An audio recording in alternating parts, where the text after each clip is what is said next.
Hey folks, welcome back. It's Gigi with Soul Intuitive, and this is your weekly tarot scope from Sunday, August 13th to Saturday. I'm always going to butcher this, August 19th.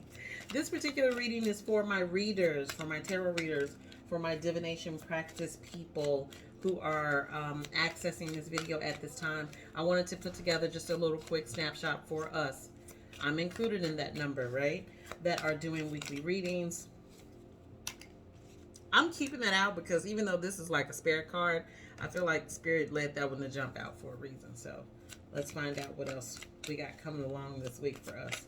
This is the Read the Reader, or practitioner, or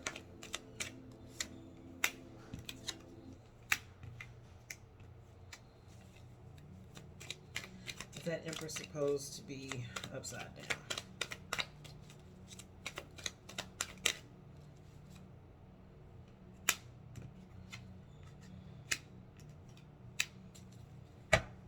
As you can see, I took that.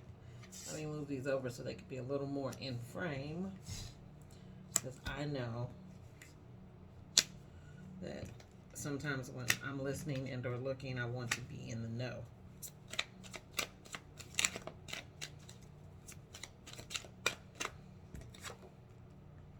Okay. And at the bottom of the card, at the bottom of the deck, is the Tower card.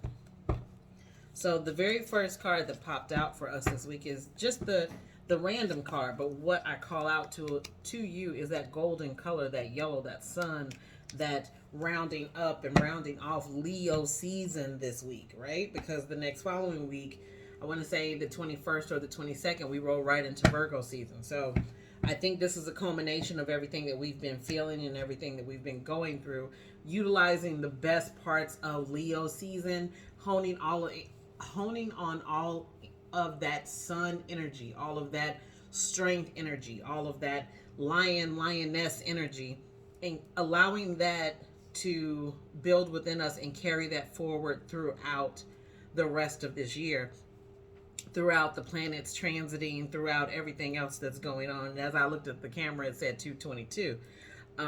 So be mindful of that, practitioners, people that do tarot readings, folks that do energy readings. If in fact you are listening to this and you are interested in doing grid line work or ley line work, or you even have a practice for that, please connect with me. Go to my community tab and you can see my email address. Shoot me a quick note, because I would love to connect with you, because I'm building out some things that are in regards to that, like doing sacred circles in this part of the world that I live in, where we actually reach out to actually heal Mother Earth and figure out what areas we can concentrate that on. So again, you see it in the community tab in the about section, right? Reach out to me and let me know, so hopefully we can link up if there are some connectors there. Sorry, I'm just turning down the music that I have playing in the background. So for us, it looks like we start off the week in that Five of Cups energy. And if you're a practitioner, if you know, it's not as if the practitioner or the reader does not get hit with energy as well. We do, because we are living a human experience just like the rest of our clients, right? Or the rest of the people that we communicate with, family, friends, the like. This Five of Cups is, even though you see the man who is really crying over the Three Cups that have spilled in front of him, but take note of the two that still stand up behind him. Don't miss what's so close nearby you, because it can actually be what you're looking for in order to make your dreams come true. And let me back up. I flipped that Empress card right side up because I heard Spirit say right side up, not upside down. So that's the reason why I flipped it, just as an FYI. But pay attention to what you still have. We need to change this energy out and be in the space and the energy of gratitude, not grief.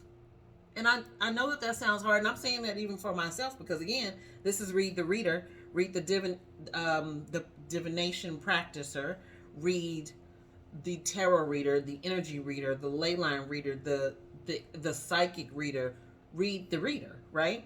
That's all encompassing. It's all encompassing. Anyway, I'm saying that even for myself, because I've lost a parent not long ago. So I'm grieving certain moments of the year where we would normally do certain things, certain practices, X, Y, and Z that we would do. I still need to be in a state of gratitude because I am grateful for every breath. I am grateful for every moment I have the ability to get up and run and walk and eat and do all of the things that we consider to be normal or just very common, right? I'm grateful to have the ability to do all of that and even to have the ability to sit at my table and read. I'm grateful for that. I'm grateful for Spirit speaking to me. So I'm saying that to you for all of us that may be a little sad or maybe feeling a certain way. Alchemize that energy, transmute that energy, and turn it into gratitude. See the gratefulness that we have in our everyday lives, right? And point that out. What follows that is the World card. So we're going into a new cycle. More than likely, we probably felt it with this Lionsgate portal, but the new cycle is here. So you don't want to bring that grief, that negativity, that sadness into this new cycle. I'm not saying that it won't ever happen. What I'm saying is that you don't want to create it. You don't want to create moreover. So you got to be in a space of gratitude. Some of us will be finding out that we are with child, which is absolutely a blessing.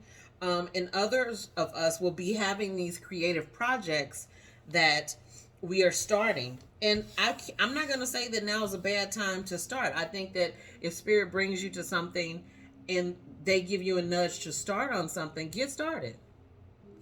What's the harm in that?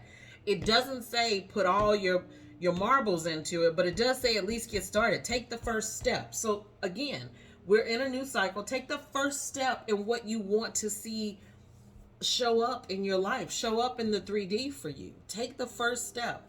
That is what is required of us this week. We are spiritual practitioners, but that's what is being required of us, to take the first step in faith and to move forward in what we want to see in our lives. The Four of Cups follows suit right after the Empress.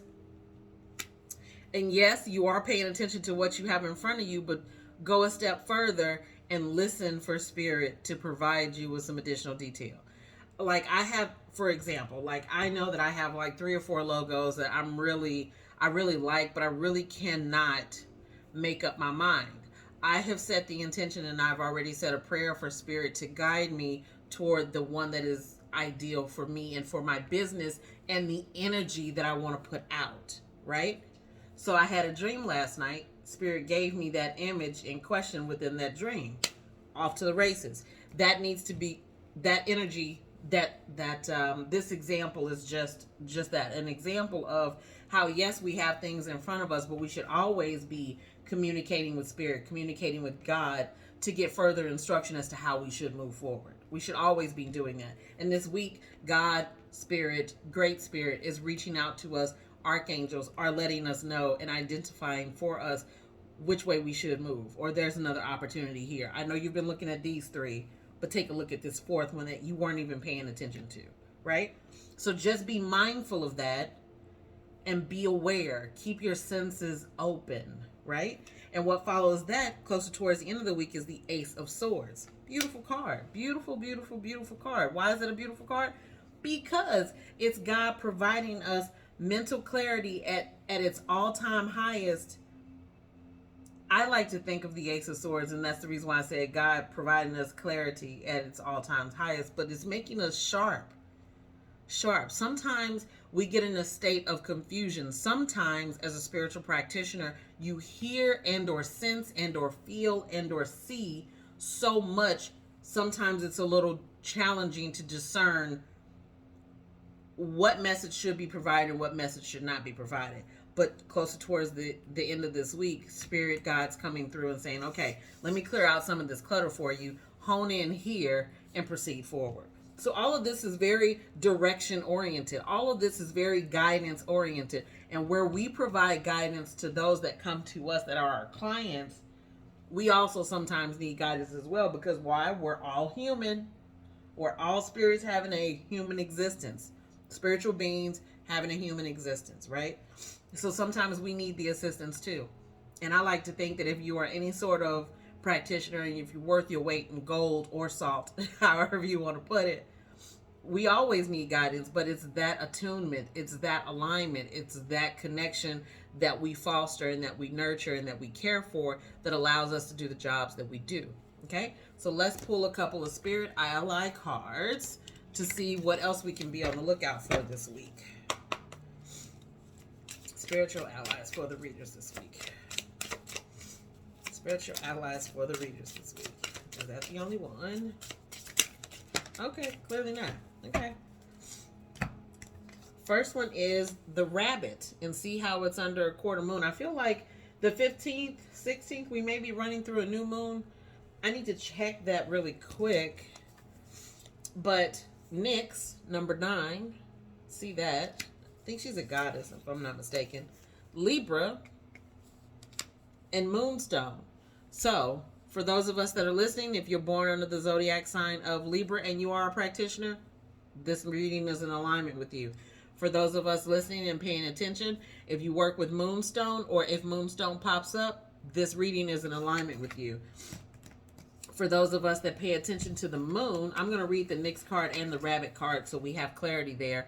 But see, both of those are quarter moons, maybe a quarter and a little more than a quarter of a moon. However, I'm saying all that to you because in this upcoming week, we should be seeing at least this moon, if I'm not mistaken. And I could be mistaken, but I'm going to double check while I'm talking to y'all just to make sure and to get a little more clarity on that Nyx card. Just so we are aware, I do believe she's a goddess. Okay. Nyx's dark and mysterious energy has led her to become a powerful personification of the night. Feared even by Zeus, Nyx stands tall in her power as a divine feminine goddess. Born from chaos, she oversees the darkness that comes over us each night.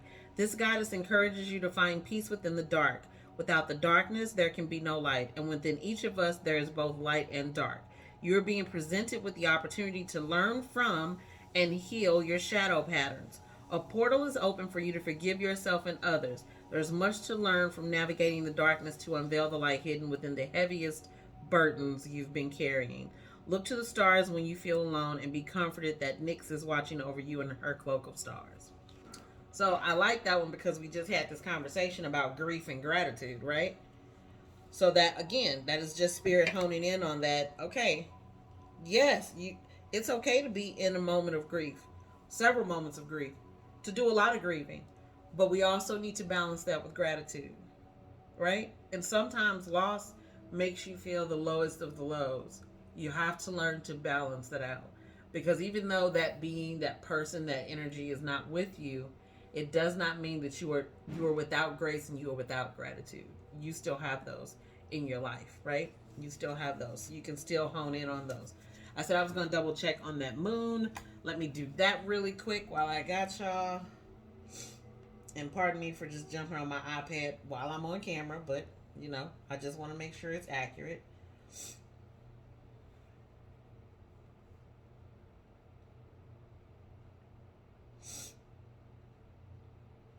So today we have a waning crescent.